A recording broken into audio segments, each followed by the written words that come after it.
Mr. Nigel Farage.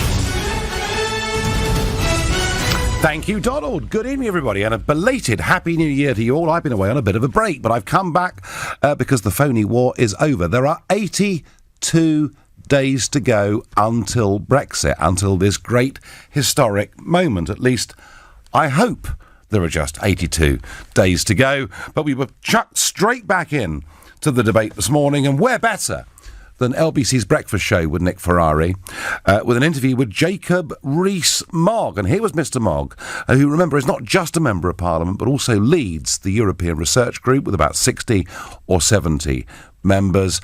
And this was him talking about the government preparing for a no-deal. They are planning for chaos at the ports in this country. Or are they not? Do you recognise that they're planning for chaos, Jacob Rees-Mogg? They are making plans in case there are problems in Calais, but there are all sorts of other ways of bringing drugs into the country. Well, the drugs that you can't stockpile, you can fly in.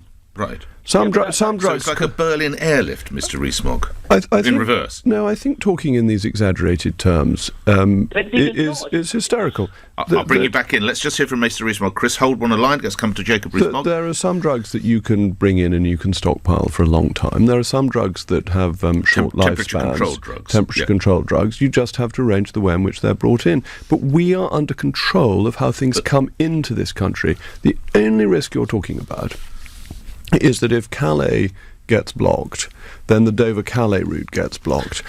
But other routes have much longer lead times, and therefore there aren't likely to be blockages at those, so you just have to bring things in via other routes. Chris, this is not particularly complicated. And this is where the debate is. The debate is, if there's a no-deal Brexit, does everything stop? Does all trade stop? Do medicines stop coming into our country? Could there be millions of people placed in danger? There was Jacob Rees-Mogg's response to it. But Nick was also joined by the head of a body representing the British pharmaceutical companies, a guy called Mike Thompson. And Nick put to Mr. Thompson the comment that every member is currently stockpiling medicines to Mr. Rees-Mogg. Every member is doing that. And I think that's why patients can be reassured that we are doing everything in our power to make sure that we can get our medicines to them, even though this is the biggest logistical challenge that we are facing. And our message is, when parliamentarians come to think about the options ahead of them, no deal is something which they should avoid at all costs. I don't want to get involved into the politics of this. That. I'm just saying that no deal creates significant challenges for us. We're as prepared as we can be, but undoubtedly things will go wrong. You know, there are over 12,000 medicines which are licensed to be used in the UK. That's a massive challenge for us. Well, no particular real surprise there that the giant pharma companies want to keep things as they are. This is how Jacob responded. Lots of countries trade outside the European Union and don't have clogged up ports and get pharmaceuticals delivered to them. It's assuming that the EU... That's not changing a 45-year agreement, probably. That's why it's a different situation, of course. But there is another agreement. There's the WTO on which we can trade. And you've got to ask yourself, why would the EU break its other international agreements? Why would businesses make their own lives more difficult? And why would the UK... introduce arbitrary checks to make things more difficult? None of this is going to happen. It is part of the Project Fear, and it's making assumptions that will not turn out. Well, part of that Project Fear is Operation Brock, which is the Department of Transport's plan for managing traffic flows through Dover, should there be a no-deal Brexit. I mean, can you imagine if we were an independent country trading along the same rules as most of the rest of the world? I mean, surely it would be a disaster. So, what happened today was, from Manston Airport, which of course has been disused now for over 5 years, 89 lorries turned up and they drove down to the port of Dover to find out what chaos would this cause. I have to say, knowing that part of Kent well, quite what difference 89 lorries would make along a very busy route, I have absolutely no idea whatsoever. If they were serious about it, they'd have probably needed at least 1,000, maybe 5,000, I don't know. But anyway, it's all part, we're told, of the government's preparations for a no-deal Brexit. But what I want to ask you is, do you actually believe the government is genuinely preparing for a no-deal Brexit? Is an operation like today's lorries, the debate we had this morning about drugs coming into Britain, is this all part of sensible planning? Or is it all just an over-the-top exercise designed by the government to frighten MPs into voting for Mrs May's deal next Tuesday? Are they being responsible, or are they trying to frighten the pants off us? That's the question that I want to know. And if you think, no, the government is being mature, responsible and doing the right thing, call 0345 6060 973. Or if, like me, you think actually the government are pretending to get ready for a no deal, but actually 2/3 of the cabinet would never contemplate it, the whole thing is a complete charade, text to 84850, or of course you can tweet using the hashtag Farage and LBC at LBC, and of course Facebookers, you can comment there too. And please, if you were one of the 89 drivers involved this morning in those lorries, or somebody on the Kent roads somewhere between, Sandwich and Dover this morning, please get in touch and let me know. Already Terry says to me on Twitter, what are all these no-deal stunts? May is authorising costing. All those lorries don't come cheap, nor does dredging the harbour at Ramsgate for a company with no ships, captains or safety certificates. Well, I tell you what is interesting, Terry, is I've felt for a long time that maybe we have too much reliance on the Dover-Calais route. Seems to me we have perfectly functionable ports at Ramsgate and at Folkestone. All right, I do accept Ramsgate needs some dredging, but you've also got the mayors, of cities like Ostend who are actually desperate to nick as much business as they can from Calais as possible. So there are many, many other options out there, whether Chris Grayling is right to grant this possible deal to a company that yet hasn't got any ships, I don't know. But should we be using other ports than Dover? Should we be spreading the load with or without Brexit? Well, I tell you what, as someone who lives in Kent, and even as EU members, we've seen Operation Stack too many times over the course of the last few years. So spreading the load, to me, makes a little bit of sense. Anton from Devon says, I don't think it's project fair. I also don't think it was necessary to do this experiment, but I suppose it can show the government and the public the way things could go. Well, Anton, generally what's happened here is the government have said we're preparing for no deal, and yet minister after minister tells us what a catastrophe it would be. They are not genuinely preparing for no deal. That is my view. What do you think? What does Donna in Sherborne in Dorset think? Good evening, Donna. Oh, good evening. I'm just phoning really to say that today's little Manston Airport stunt was an absolute farce. The DfT already know how that will work in the event that there is an Operation Stack required. Yep. Because back in 2015, that's exactly what they did. The French were on one of their routine bouts of industrial action. Operation Stack on the M20 was put in place for about 2 weeks. Yep, Donna, on and off. I remember it. That's right. I mean, it went on for quite a while. Usually it's only a couple of days, but on this occasion it didn't. And it was therefore decided that Highways England would lease Manston Airport.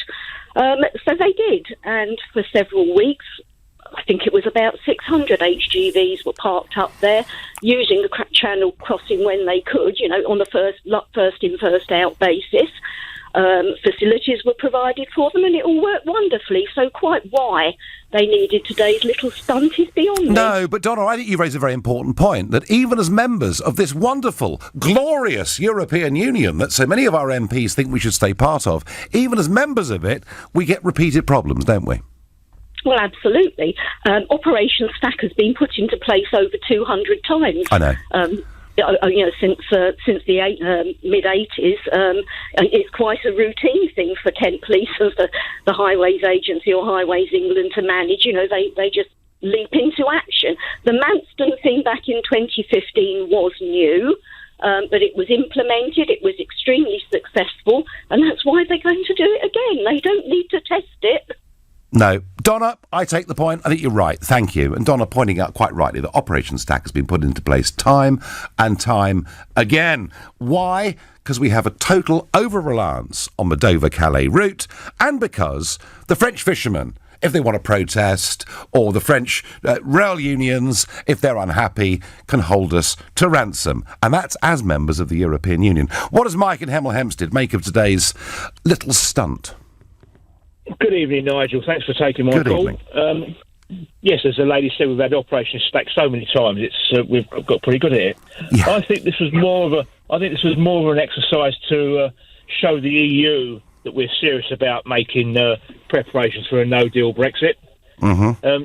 Not even a no-deal, really, it's WTO, which is a deal. But Mike, do you think that Monsieur Barnier and Mr Juncker, at least before lunch, do you think that they at any point think this government are serious about a WTO Brexit? No. But the thing is, we've only got until the 21st of January, as far as I'm aware, and then default Brexit comes into force. So, well, in theory, deal is agreed by the 21st of January, then we go into default Brexit. Mike, no deal. In theory, you're right. In theory, this deal has to be agreed by the 21st of January, which is why when Mrs May says that she's going to put her deal to the vote in the House of Commons next Tuesday, just for once, she might actually keep her word. Now, that's not to say that the 21st could not be pushed forward in some way through parliamentary procedures, but you're right. 82 days to go until we leave. The 21st of January, in theory, a red letter date. Time is running out. But, Mike, I just want to ask you this. Had Mr Juncker and Monsieur Barnier and Tusk and the others thought from day one that we were serious about a no-deal Brexit, might we not have got a better deal? It would have been a totally different story. But as always, Nigel, business will find a solution. It's a bit like water always wins. Business always wins. Whatever problems there are, businesses always find ways around That's it. Mike, that is completely my view. Thank you. Anyone that disagrees with that? Anybody that thinks we're headed for a catastrophe? Maybe even worse than not joining the euro. Remember that 20 years ago? If we don't join the euro, the city will close down, the car companies will all go. Anybody thinks I've got this completely wrong, 0345 6060 973. And Anita, who lives in Ramsgate, says, I think today's debacle of the lorries leaving Manston was rather like Dad's Army. Anita, I think you're pretty much on the money with that. You're listening to the Nigel Farage Show here on LBC. It's now 6:15. The disused airfield at Manston used as a lorry park. A test of 89 lorries driving to Dover to see what it could be like if lorries get backed up in the event of horror of horrors, a WTO Brexit. Is this all part of the government putting together a series of stunts to frighten us about a no-deal Brexit, or are they just being responsible and planning? Well, the Labour leader, Jeremy Corbyn, delivered an urgent question today to the House of Commons, demanding that the Prime Minister update the House on what has changed since December. This is what he had to say about the preparations. Today, we see the farce of lorries being lined up to stage a fake traffic jam in Kent to pretend to the EU that the government is ready for a no deal. A stunt that the Road Haulage Association described as window dressing, and one of the drivers described as a complete waste of time. The government is fooling nobody. These shambolic preparations are too little, too late. The reality is, Mr. Speaker, there is no majority in this House to support no deal. Why won't the government face up to this truth and stop wasting our time and our money? The Prime Minister should be here updating MPs on what progress she has achieved, if any. Instead, she's continuing her approach as before Christmas of ducking scrutiny and dodging accountability. We will hold this government to account for their incompetence. Well, it's difficult to disagree wholly with Jeremy Corbyn there. What has changed, Mr Corbyn was asking, since before Christmas and the delay of the vote on Mrs May's deal? Well, the answer is nothing. Just, Mr Corbyn, there's now just 82 days left. So we are entering into, folks, perhaps one of the most important 2 or 3 weeks of modern British parliamentary history, and perhaps the most important vote we've had in the House of Commons since about 1940. So these are very important days. Peter on Facebook says, they have lorries backed up like that in France all the time. Peter, they do. We do focus a lot on Operation Stack because much of that is caused by French industrial action. But it is true that I see those queues in Calais on a very regular basis. I go through the Channel Tunnel regularly. In fact, I'll be going through it in exactly 12 hours' time, off to Brussels tomorrow morning. Trina says, I think another referendum on the way. God help us, Trina. I hope you're wrong, but I'm beginning increasingly to think that you may well be right. Nick says, same with the Millennium Bug. Everyone thought the IT systems would crash with total meltdown for the UK, and yet it went past without any drama whatsoever. And the same goes, Nick, I've said it once already, I'll say it again, about the euro. 20 years ago, if we don't join the euro, disaster will befall us. Well, that's not been the case. And I get anonymously, I get a text saying, Nigel, I think this is all a futile attempt of scaring the EU into renegotiating Mrs May's woeful deal. Well, there are two things here, aren't there? One, she wants to be seen to get a concession of some kind from Brussels on the backstop. Will she get it? Well, you know something. It actually suits the European Union for Mrs May's deal to go through. They like Mrs May's deal going through because it sends a big message that actually you can never really properly leave the European Union. And given that the Eurosceptic party, the AfD in Germany, have over the course of this weekend talked about changing their party policy, saying unless by 2024 there's been significant reform, they will become a party campaigning for German Gexit from the European Union, you can see why in many ways they might be prepared not to make a big legal concession, but at least some sort of window dressing concession. But the real issue here is all of this is being done. All of Project Fear is being done into terrifying Mrs May's own backbench MPs into backing her deal, which we guess will come before the House of Commons next Tuesday. She made it pretty clear, on the television yesterday, it's my way or the highway. If you don't back my deal, there'll be no Brexit. How dare she, is all I can say. James is calling from Pinner. Good evening, James. Yes, hello, Nigel. Good evening to you. So what do you make of today's little stunt? Well, let me just... I will come to that point. Let me just position it slightly. I'm a procurement guy. I did 22 years with the largest UK pharmaceutical company, one of the ones that was named in the by the guy this morning. Okay. And I'm totally involved with all that sort of history to that piece. I then went on to do risk management, and I was actually the head of risk management for the largest airports group in the UK as well. So I know a lot about that sort of stuff. There's a couple of interesting points that guy made this morning when he said that there was the pharmaceuticals guy who turned around and said that these companies, those two companies that he named, which I'll name them, which was James. This was Mike Thompson, the chief executive of the Association of the British Pharmaceutical Industry. Just to be clear. That's correct. And the two companies that he named was GlaxoSmithKline and AstraZeneca. And what he said this morning was that those companies have invested £100 million to deal with the Brexit issue, to deal with quality assurance clearance of goods coming into the country. That would absolutely exercise me. I was trying to get hold of Nick Ferrari and just shout that down. Let me tell you why. Well, you've got your chance now, James. Exactly. The point is, I worked in construction within that company when I was doing the contracts, and that's what I do now. If you started a project on the day that referendum vote came back, so I'm talking about start a project to say, I need to put these facilities in, and you started at that point in time, I guarantee you it would not be delivered for 4 to 5 years. So anything that's in the pipeline that he is trying to badge as a response to Brexit is complete rubbish, because it would be, if they are going to deliver those facilities, they would have started that much earlier. Now, one other point. But James, let me just come back on that quickly, please, because there seems to be an assumption that it might be very difficult for drugs to come into the United Kingdom, whether they come in by boat or by lorry or by aeroplane or by drone or by goodness knows what other method they may come to us. There's this question of quality assurance. But given that at the moment, right now, we are in total synergy with the rest of the European Union in terms of rules, of production and of standards, isn't this a complete red herring? It is a red herring, and I'll tell you why. Because the way the system works at the moment, it just works on certificates of conformance, which is where obviously every good that comes in with a certificate that confirms it meets the relevant standards.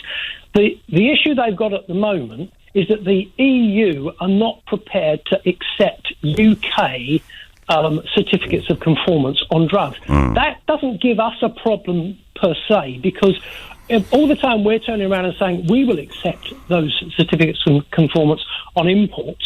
then those goods are not held up at all.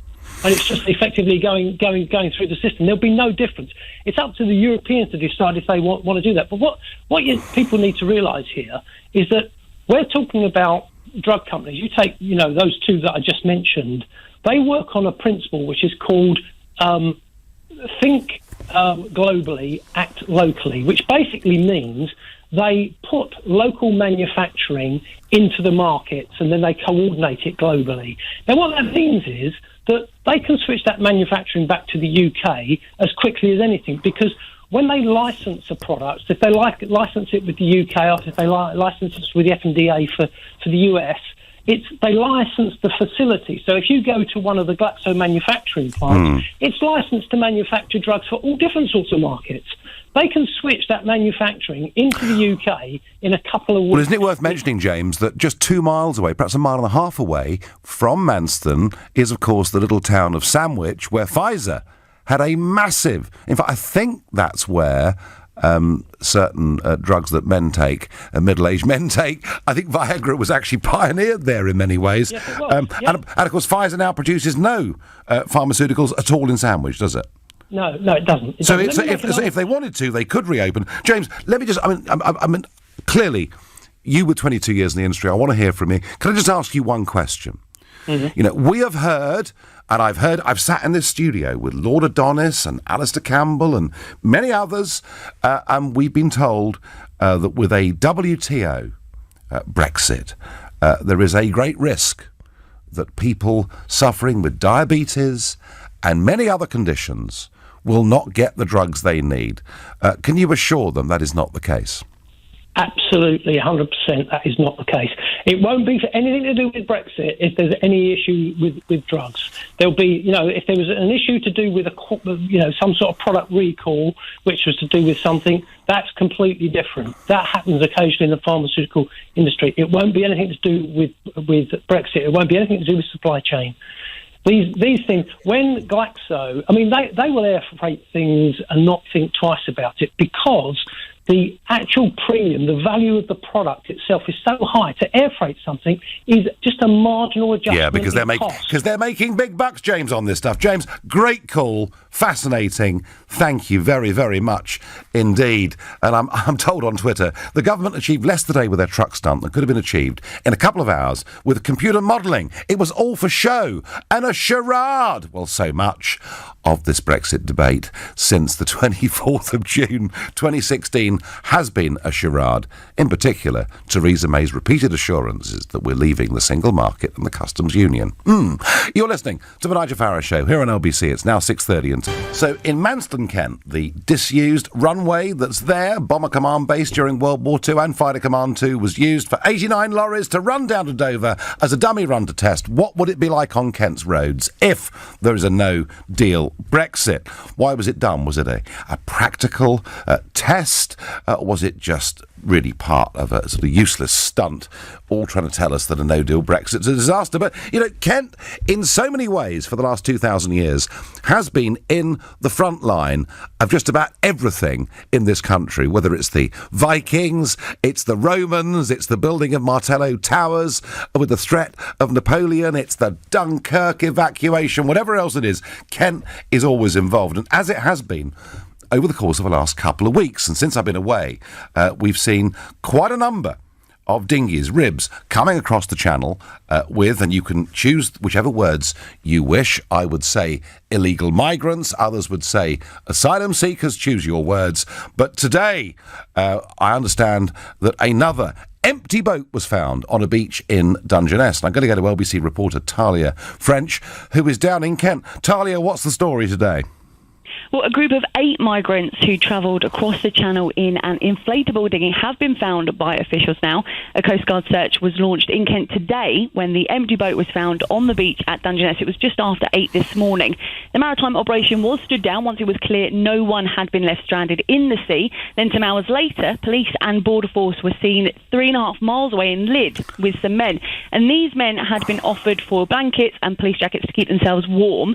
The Home Office has said 7 people were in Border Force care and 1 was in hospital, and then a 9th man has been arrested on suspicion of facilitating illegal entry to the UK. What I can't understand, Talia, is, Dungeness is the nearest thing we have to a desert in southern England. There are no trees, hardly a plant above a foot or two above the ground. How on earth could 8 people who've just got off a boat walk past a nuclear power station, get as far as Lydd without being detected? It does start some questions. Bewildering. And tell me, I've been away for a couple of weeks, but it's obviously catching up with these stories. Do we actually have any idea how many people have landed on Kent's beaches? Well, this is actually coming now as this operation, while there have been concerns over the number of migrants trying to cross the channel. In December, the Home Secretary declared the situation a major incident and then announced plans to bring 2 Border Force cutters actually back to the UK to add to the patrols. Of course, we've got the Navy vessel, which was on patrol this morning, being used to guard the channel until the cutters return. Mr. Javid has actually said that in almost every case, the people who go on to make these journeys in these circumstances do go on to claim asylum in the UK. Those who do claim asylum are given a medical assessment before then being transferred to immigration officials for an initial interview. They're provided with accommodation while that application process goes through the system. And of the 504 migrants who have tried to cross the English Channel last year, 276 managed to get to British waters and coasts. Talia, thank you. Don't take a holiday anytime soon, OK? Because I can see the weather forecast and I can see a lot more boats coming. And why? Because of the 276 that Talia talked about, that we know of, that have got to the UK, not a single one of them has been sent back anywhere. Once you get into the UK, say you're from Iran, claim asylum, you're not going to be sent away anywhere. And unless we adopt the kind of policies that were used by Tony Abbott, who was the Australian Prime Minister, when they faced a seaborne invasion, albeit a bigger one in numbers than we face. And Tony Abbott said, anyone that comes here and sets foot on our soil illegally via this route will not be allowed to stay.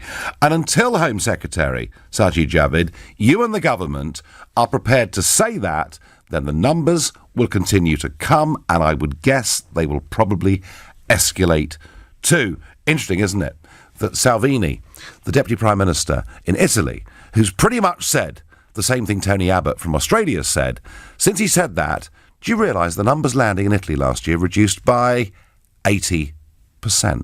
So don't tell me there's nothing government can do. There's plenty. I suspect, though, sending in the Royal Navy, sending in more vessels, just means that we'll ferry more people, albeit in safety, to this country to stay. Back to staying with Kent. It's all Kent this evening. The exercise at Manston today. Was this responsible planning or just an attempt to scare the pants off us? Alex is a new caller from Doncaster. Good evening, Alex. Good evening. So what did you make of it today? Well, frightening. Go on. Well, we were called in last week to work early with an outside HR company. And if we leave without a deal, we're losing our jobs. Why are you losing your job, Alex? Because we make parts for commercial vehicles. Right. And this country don't make commercial vehicles, does it? Well, it makes some, but very few in number. So you make parts for commercial vehicles, and you sell, and I presume you sell most of those parts to the rest of the world, yeah? Not to the rest of the world, just one part of the world. Really? Very unusual business, Alex, then. Yeah. You know, European trucks are different to Australian trucks and American trucks. Right, so you're telling me that, and I don't want the name, but you're telling me that the company you work for sells 100% of its product to the European Union. We sell 92%.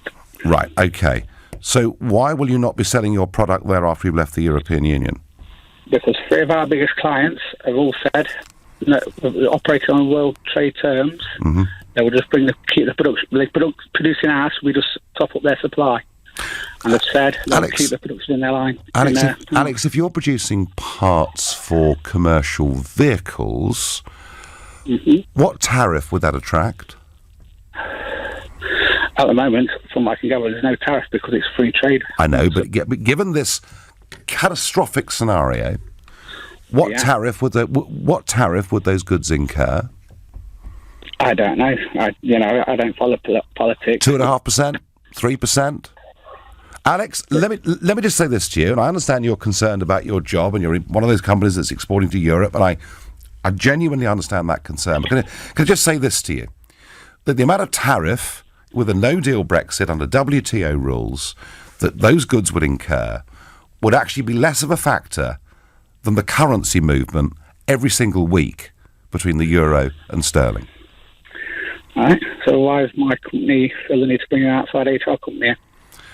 I don't know, Alex, and I can't answer that. And maybe I don't know how big your company is, but if it is one of the big corporate companies, isn't this all part, perhaps, of corporate Britain trying to scare our politicians into not leaving the European Union at all and forcing us into a second referendum? The company employs 115 people. But it's not a big company then, so we can't call it a big corporate. Well, Alex, maybe they're making contingency plans. Do you know, I've heard this argument that if we leave on a WTO Brexit, we're heading into uncharted waters. Do you know something? Any of us that have ever worked in the free market know that every single month we are in uncharted waters. There are all sorts of disruptions that can occur to us, and I absolutely, and I mean this, take the sincerity of your call, but Alex, I would say to you that the worst case scenario with the products that you are making is a tiny percentage tariff would be put on them. It shouldn't affect your business, frankly, in any way at all, and particularly, Alex, if overall the markets see a no-deal Brexit as being bad for the economy in the short term, sterling will fall, your prices will be even cheaper. Alex, I wish you well, I wish you luck, and I thank you. Alex there, genuinely concerned about his situation. But there are lots of reasons, folks, why firms do well and why firms do badly. This idea, this is some giant leap in the dark to take back our independence, that is what people working in the free market live with every single day of their lives. Mike is a new caller from Sleaford in Lincolnshire. Good evening. Evening, Nigel. So previous two callers, I agree with James, the first of the two last callers, yes, about it being a charade. Yep. And I also sympathise with Alex. However... Well, so do I, Mike. Mike, so do I. So do I. I sympathise with anyone losing their job for whatever reason it may be. But I do not, Mike, I do not buy that just because a product is going to incur a small tariff in the case of a manufactured good, may be different if you're selling milk or, other products like that would incur a much bigger percentage. But, Mike, shouldn't we be viewing this as an opportunity? Absolutely. I was just going to say that. We should be using it as opportunity. And companies like the one that employs Alex should be more aware. We've had 2.5 years to adapt, find new markets, do different things, make slightly different parts for different companies. In that 2.5 years, if that hasn't been done, the onus has always been on the employer and the manufacturer to find these new markets. If that's not been done, that's neglecting your employees and your business. And it's good business practice at all times to find new markets. We are the UK. We've been through this so many times. We've gone through difficult times and good times, and we've always managed to adapt. Well, and of course. That's one of our strong points. Can I use Mike, a really, really unpleasant, nasty word that we're not allowed to use in public these days? It's called competitive. And if we're in control of our own laws, can't we just become more competitive than the rest of Europe? We certainly can. I am actually the originator of that petition that's been online so much. Petition 229963. Do you know what? Which has broken all records on the Parliament. Do you know what, Mike? I was actually going to mention this after the break. I really was. I talked to my producer about this 10 minutes ago.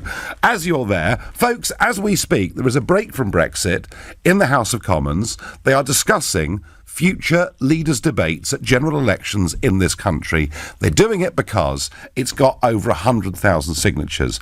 But there's another petition that I understand has got over 300,000 signatures that wants Parliament to urgently debate, what is it, Mike?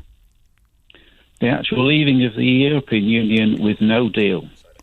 Brilliant. Mike, I tell you what, I think that's a debate we ought to be having on a much bigger, better scale. I thank you for your call and for your initiative. You're listening to the Nigel Farage Show here on LBC. It's now 6:46. Well, I'm talking about Manston Airport. I'm talking about 89 lorries that are driven down to Dover as part of the government's apparent no-deal Brexit preparation. And I was asking whether this actually was part of responsible government planning or just part of the ongoing campaign to scare the pants off us so we don't have a no-deal Brexit. But the debate I'm really having with you now is, are you scared of a no-deal Brexit? And in many ways, that is the debate, because you know something? Despite right, Project Fear, at telling us that we won't get drugs, that people with diabetes will be in terrible trouble. It seems to me what's happened is actually the Leavers are now hardening in their position. The Leavers now overwhelmingly want a clean break from the European Union. And if that means that we leave on WTO terms, then so be it. That's where we are now with this debate in the country. I just don't think Parliament is anywhere near that. It's my view. Let's go to Steve, a new caller from Cobham. Good evening, Steve. Good evening. Good evening, Nigel. As you say, I'm a first-time caller. Welcome. I wasn't really much of a fan of yours initially, but I thought you were a bit of a right-wing lunatic, but I've changed my opinion completely. I'm just a lunatic, Steve. I think you talk a lot of good sense. Well, that's very sweet of you. Thank you. Now, anyway, but moving on. Yeah. Now, Steve, should we be scared? Should we be scared of a if Mrs. May's deal is no good and it's a rotten deal, and I've always favoured a free trade deal, but if none of that's possible, should we be scared of a WTO negotiated Brexit? No, I don't think we should. My specialist area is really the pharmaceutical industry. Okay. And I think the likes of you need to expose the EU's intransigence on pharmaceuticals. They've issued their guidance. They are offering, they're basically going to treat us like a third country, whereas the MHRA, our regulatory body, are going to just simply say that anything that was good prior to Brexit is good now. Of course. To safeguard the safety of the public and the supply of drugs, which is the paramount issue here. Yeah, so there is no regulatory issue here at all, Steve, is there, with us continuing to import drugs made in Europe? Not like your previous caller, not coming in, but going to the EU, there is. Well, do you really think that they're going to try and launch some kind of mini trade war against us just because we've left their precious club? Well, I think they are. I take your attitude. I think they're hell-bent on the expansionist, the existence, of just simply a European Union, the elimination of nation-states, and they are defending that at all costs with all the threats and things they can muster. So they'll go on selling us their drugs. They'll go on selling us their drugs, but be reluctant to buy ours. That's what you're really saying. Well, yes, because they will be effectively endangering the other people who, where drugs are manufactured in this country, that then go abroad. Do you know what, Steve? And you really need to. You probably done it already. You're a very well informed individual, but you really need to read that guidance, and because it just typifies the European Union's attitude to this whole aspect, and it's disgraceful.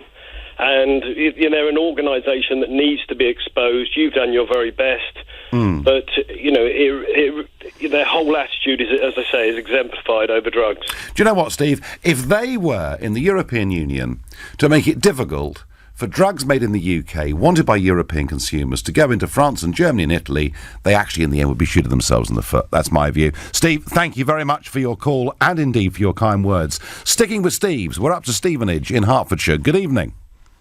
Yeah, hello there, Nigel. Thanks for taking the call. I'm not scared of a no deal either. And I think these trucks down in Marsden Airport, I think it's just sensible planning, really. I mean, at the end of the day, failure to prepare is to prepare for failure. I'm quite certain that the powers that be, they've done their computer modelling, as somebody texted you earlier. They did, yeah.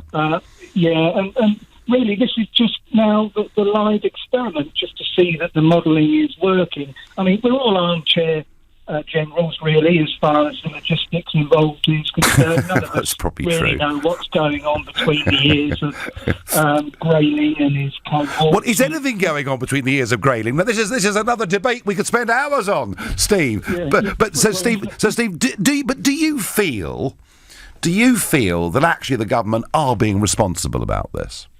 Well, I think they are. I mean, I've been in the haulage business for 40 years, and I deal with more than just driving white vans and ring up every other presenter as somebody else does on LBC. But, I don't fear what's ahead of us. I've seen it all before. The only problem we will have, and I'm sure it's being addressed, is the lack of experience that we currently have in the freight offices in dealing with customs clearances. And obviously there's going to be some a good market for some freight forwarders to come into the UK and set up freight forwarding offices. And I suspect that looking at this experiment, one of the offices is going to be in Manston Airport. So Manston Airport, we might get Pfizer back in Sandwich and Ramsgate Port open. Thanet's going to be a boom area, isn't it? Yeah, exactly. And I know where to get me Viagra from, according to you there, Nigel. There you are. I give one. Yeah, that's the later on phone-in show I do, Steve. But anyway, there we are. Steve, thank you. I've got time to go and speak to Tony from Haywards Heath. Good evening, Tony. Hello, Nigel. I think it's very disappointing what you just mentioned about Manston Airport and Thanet being a boomtown, because if you'll remember 20 years ago when, as you said, there were no negative effects from us not joining the Euro, Manston Airport was actually then known as Kent International Airport. It was briefly. And we were on the brink of opening a new short-haul location which would bring us into more business and more trade with our European neighbours. And that has gone wrong because of a failure of integration. And now the extremists... Because we didn't join the Euro, Tony. Well, it's so good to have you on. I thought there was no one left because they all deny it now. So you think we should have joined the Euro? I think it showed, as the extremists who signed this 300,000 strong, supposedly petition... Extremists? It showed that extremist isolationists... 17.4 million extremist isolationists. Yeah. Absolutely not, but 300,000, although I wonder how many of those are true signatures and not actually placed there. Tony, do you understand something? Do you understand something? That 17.4 million of us voted to leave the European Union. As did I. Right. So why is it extreme to say that if there's no good deal on offer, because the government's made a Horlicks of it, we should leave on WTO terms? Because there is a fantastic deal on offer by a patriotic Prime Minister who has done nothing but sacrifice herself for this country. She is brave, courageous and patriotic. All right. Well, that is the strongest statement I've heard in support of Mrs May, and I thank you for making it. And I'm going to let it go unchallenged, because I have been spending too much time saying she's the worst Prime Minister in my lifetime, and I will leave Tony's comments with you and let you, over a glass of something, make your own minds up. You've been listening to the Nigel Farage Show. I'm back tomorrow from Brussels at 6. At 10 tonight it's Tom Swarbrick, but up next, it's Ian Dale. Nigel, thank you very much.